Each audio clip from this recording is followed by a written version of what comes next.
Hello students, welcome back to student Shiksha. आज के इस video में हम शाल लेसन का क्वेश्चन आंसर डिस्कस करेंगे।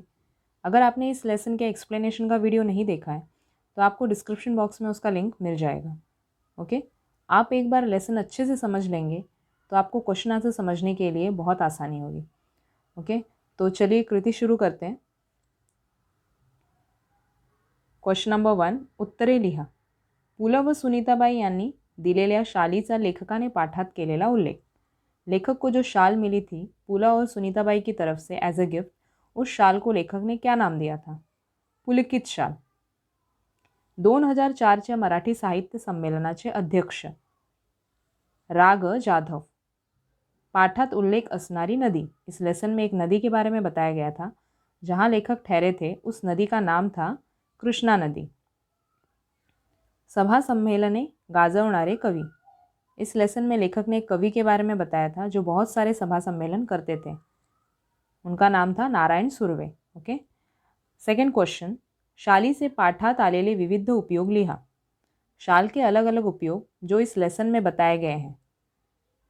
फर्स्ट, सम्मान करण्यासाठी, किसी का रिस्पेक्ट करने के लिए, सम्मान करने के लिए।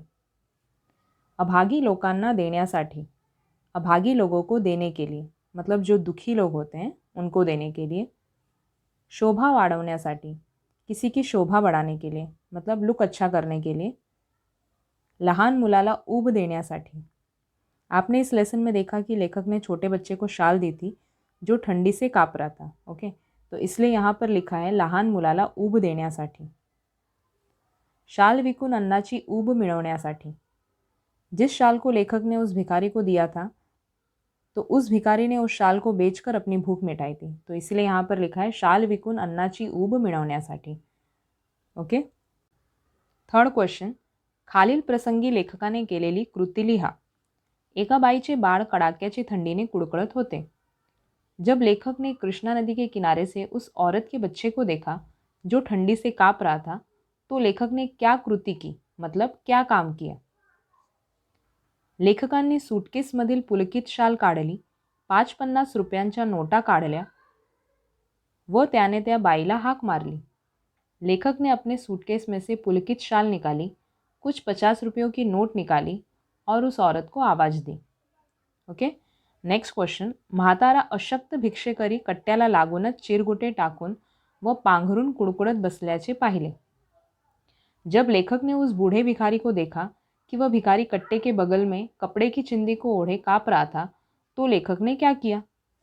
दुसऱ्या दिवशी लेखक 2 शाली घेऊन ओंकारेश्वराच्या कट्ट्यावर आले व त्या म्हाताऱ्याला दिले। दूसरे दिन लेखक 2 शाल लेकर ओंकारेश्वर के कट्टे पर गए और उस बूढ़े भिखारी को दिए। ओके, फोर्थ क्वेश्चन, कारणे शोधून लिहा। यहाँ पर आप लोगों को रीज़न लिखना है। एका बाईच्या बाळासाठी शाल दिल्याच्या घटनेची ऊब पुलकित शालीच्या उभेपेक्षा जास्त होती।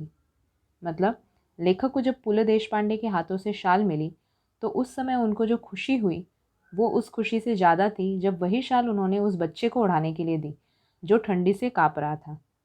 तो कारण, या घटनेतून लेखकांना परोपकार केल्याचे सुख मिळाले। तो इस घटना से लेखक को परोपकार करने का सुख मिला। उन्हें ऐसा लगा कि मेरे शाल देने की वजह से किसी को खुशी मिली।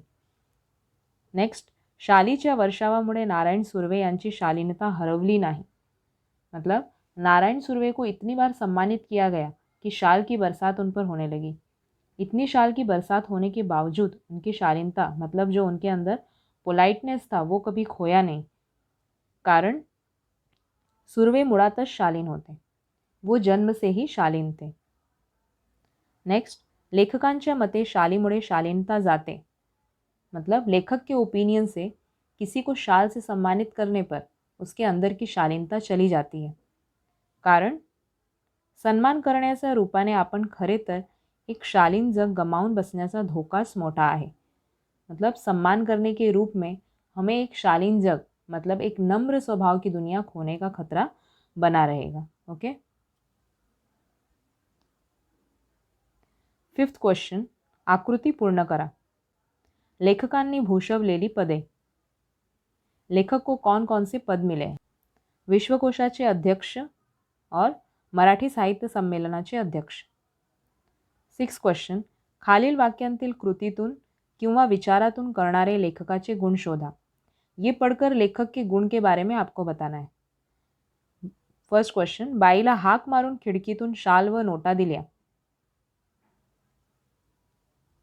परोपकारी, मतलब जो दूसरों के दुख को देखकर उनकी मदद करता है।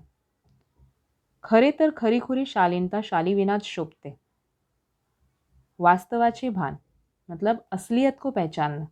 लेखक ने पहचान लिया था कि शाल पहनने से ही शालीनता आती है, ये बात सही नहीं है। ओके, हळूहळू मी सगळ्या शाली वाटून टाकल्या। उदारपणा, मतलब दयालु स्वभाव। 7th क्वेश्चन, खालील शब्दांतील अक्षरांपासून अर्थपूर्ण शब्द तैयार करा। मतलब यहाँ पर आप लोगों को शब्द दिया रहेगा और उससे आपको बहुत सारे मीनिंगफुल शब्द बनाने।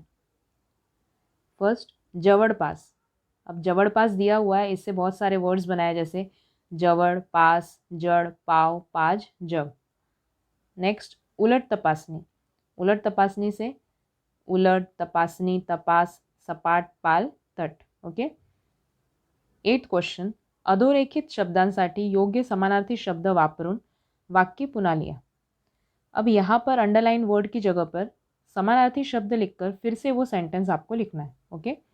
फर्स्ट, नारायण सुर्वे यांच्या कार्यक्रमांना अहोरात्र भरतीच असे। तो यहाँ पर अहोरात्र का समानार्थी शब्द है रात्रंदिवस। तो नारायण सुर्वे यांच्या कार्यक्रमांना रात्रंदिवस भरतीच असे। नेक्स्ट, खोलीच्या दक्षिणेकडील खिडक्या कृष्णा नदीच्या चिंचोळ्या प्रवाहावर होत्या। चिंचोळ्या का समानार्थी बारीक, मीन्स स्लो। तो खोलीच्या दक्षिणेकडील खिडक्या कृष्णा नदीच्या बारीक प्रवाहावर होत्या। नेक्स्ट, मी सगळ्या शालींचे गाठोडे बांधून निकटवर्ती मित्राकडे ठेवले। निकटवर्ती का समानार्थी शब्द जवळच्या। सो मी सगळ्या शालींचे गाठोडे बांधून जवळच्या मित्राकडे ठेवले। 9th क्वेश्चन, पुलकित हे उत्तर येईल असा प्रश्न तैयार करा। कोई ऐसा प्रश्न बनाना है जिसका उत्तर पुलकित आहे। पु ल ने दिलेल्या शालीला लेखकांनी कोणते नाव दिले आहे? पु ल देशपांडे ने दी गई शाल को लेखक ने कौन सा नाम दिया है? और सेकेंड क्वेश्चन, लेखकांने सूटकेसमधील कोणती शाल काढली? लेखक ने सूटकेस में से कौन सी शाल निकाली? ये दोनों क्वेश्चन का आंसर होगा पुलकित। ओके। 10th क्वेश्चन, शालींपासून शालीनता भाववाचक नाम तयार होते, त्याप्रमाणे ता, त्व, आणू आणि पणा हे प्रत्यय लावून तयार झालेली भाववाचक नामे लिहा। शालीन से शालीनता भाववाचक नाम, मतलब एक गुण समझ में आता है। अब यहाँ पर प्रत्यय मतलब सफिक्स, आप लोगों को सफिक्स ऐड करना है। ओके। सो ता के कॉलम में आएगा मधुरता, समानता, विशालता, सुंदरता। और त्व के कॉलम में ममत्व, महत्व, व्यक्तित्व, प्रभुत्व। आड़ू के कॉलम में दयाळु, मायाळु, लाजाळु, कष्टाळु। और पणा के कॉलम में दयाळुपणा, खरेपणा, सहजपणा और सादेपणा। ओके। प्रत्यय मीन्स शब्द के बाद में जो लगाया जाता है वर्ड, उसे क्या कहते हैं हम? प्रत्यय। ओके। 11th क्वेश्चन, अधोरेखित शब्दांचे लिंग बदलून वाक्य पुन्हा लिहा। यहाँ पर अंडरलाइन वर्ड्स के जेंडर चेंज करके आपको पूरा सेंटेंस फिर से लिखना है। लेखक सुंदर लेखन करतात, तो लेखक की जगह पे आएगा लेखिका। लेखिका सुंदर लेखन करते। तो मुलगा गरिबांना मदत करतो, मुलगा की जगह पर आएगा मुलगी। तो मुलगी गरिबांना मदत करते। ओके। 12th क्वेश्चन, स्वमत। स्वमत means personal response type question, आप लोगों को खुद से इसका आंसर लिखना होता है। शाल व शालीनता यांच्या पाठाच्या आधारे तुम्हाला कळलेला अर्थ स्पष्ट करा। शाल और शालीनता, इसका पाठ के आधार पर आप लोगों को समझ में आया हुआ अर्थ यहाँ पर क्लियर करना है। शाल हे सन्मानाचे प्रतीक मानले जाते। ओढ़ने वाली शाल जो होती है वो सम्मान का प्रतीक माना जाता है। शालीनता हा एक स्वभाव गुण आहे। शालीनता मतलब नम्रता, ये इंसान के स्वभाव का ही एक गुण है। ज्या व्यक्तीचा गौरव करायचा असतो त्याला श्रीफळ आणि शाल दिली जाते। जिस व्यक्ति का सम्मान किया जाता है उस व्यक्ति को श्रीफळ और शाल दी जाती है।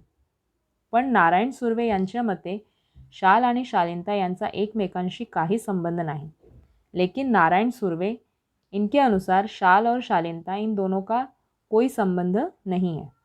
ज्या व्यक्तीला शाल मिळते तो व्यक्ति शालीन असेलच असे नाही, जिस व्यक्ति को शाल दी जाती है वो व्यक्ति शालीन है ऐसा नहीं है, किंवा ज्या व्यक्तीला शाल मिळत नाही तो व्यक्ति शालीन नसेल असेही काही नाही, या फिर जिस व्यक्ति को शाल नहीं दी जाती है तो इसका मतलब ये नहीं है कि वो व्यक्ति शालीन नहीं है।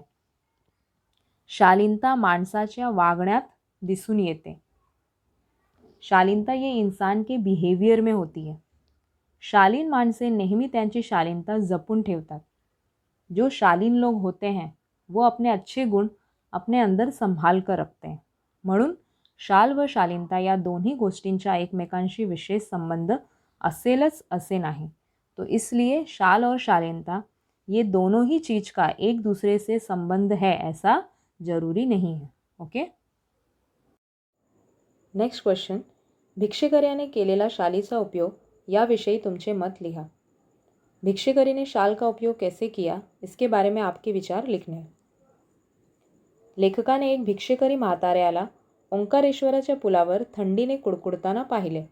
लेखक ने एक बूढ़े भिखारी को ओंकारेश्वर पुल पर ठंडी से कापते हुए देखा। लेखकाला त्याची दया आली व त्याने त्याला थंडीपासून वाचवण्यासाठी 2 शाली दिल्या।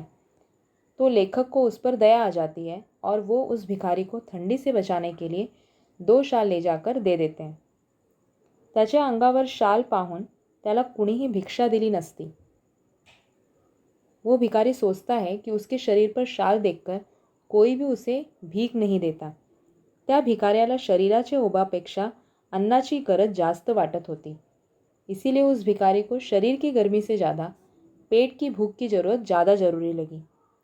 त्यामुळे त्या भिकाऱ्याने शाली विकून आपल्या पोटाची आग शांत केली। इसीलिए उस भिखारी ने शाल बेचकर अपने पेट की आग शांत की। त्यामुळे मला भिकाऱ्याने केलेला शालीचा उपयोग योग्य वाटतो। इसीलिए मुझे भिखारी ने शाल का उपयोग जिस प्रकार से किया वो सही लगता है। ओके। नेक्स्ट क्वेश्चन, लेखकाच्या भावना जशा शाल या वस्तूशी निगडित आहेत तशा तुमच्या आवडीच्या वस्तूशी निगडित असलेल्या भावना तुमच्या शब्दांत लिहा। मतलब लेखक की भावना जिस तरह से उस शाल से जुड़ी हुई थी उसी तरह आपकी भी भावना किसी पसंदीदा वस्तु के साथ जुड़ी है तो वो यहाँ पर आपको लिखना है। आंसर देख लेते हैं। लहानपणी मला गोष्टींची पुस्तके खूप आवडायची। बचपन में मुझे कहानी की किताबें पढ़ना बहुत पसंद था। माझी ती आवड पाहून आईने मला खूप गोष्टींची पुस्तके आणि कॉमिक्स आणून दिली होती। मेरी ये पसंद जानकर मेरी माँ ने मुझे ढेर सारी कहानी की किताबें और कॉमिक्स लाकर दी। मला खूपच आनंद झाला, मुझे बहुत खुशी हुई। मी पुन्हा पुन्हा ती पुस्तके आणि कॉमिक्स वाचत असे। मैं बार बार वो किताबें और कॉमिक्स पढ़ता था। त्या पुस्तकाचे आणि माझे नाते खूप घट्ट आहे। उन किताबों का और मेरा नाता बहुत मजबूत है। ती सर्व पुस्तके मी अजूनही जुन्या आठवणी म्हणून जपून ठेवली आहे। वो सारी किताबें मैंने आज भी पुरानी यादें समझकर संभाल कर रखी है। ओके, तो ऐसे आप लोगों को आंसर लिखना है, personal response type question. Okay, so यहाँ पर शाल लेसन का क्वेश्चन आंसर ये वीडियो अपना ख़त्म होता है। अगर आप लोगों को कुछ भी इसमें डाउट हो तो कमेंट सेक्शन में ज़रूर कमेंट कीजिए। ओके, और अगर पसंद आया आप लोगों को तो लाइक कीजिए और शेयर कीजिए। Thank you.